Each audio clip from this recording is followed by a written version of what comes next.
Ikinalugod ni si Bac Portales Representative Eddie Villanueva ang pagbanggit ni Pangulong Ferdinand Marcos Jr. sa issue ng korupsyon sa mga flood control projects sa kanyang 2025 SONA. Ayon kay Villanueva, matagal na nilang isinusulong ang investigasyon sa mahigit 1 billion pesos na arawang pondo para sa flood control upang masiguradong ito'y nagagamit ng tama at hindi na uuwi sa bulsa ng mga tiwali. Gayunpaman, giniit niyang sana ay nagtala ang Pangulo ng mas malinaw na konkretong hakbang laban sa lumalalang problema ng katiwalian.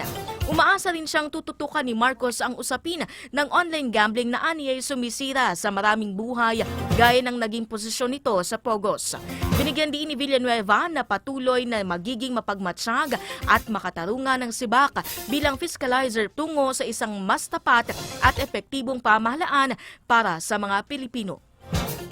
Malawak ang kanyang mga binitiwang pangako na napakalawak din ang pag-asang ibinibigay sa taong bayan. Gusto ko lang malaman sa napunta yung 1 billion a day na flood control sa isang department. Pero 5 minutes, pinigil ako ng presiding officer, acting appropriation committee chairperson. Talang ganon, natutuwa ako kanina, imbestigahan daw. Kaya sana mangyari.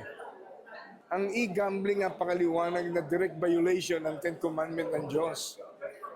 Do not covet your neighbor's possessions.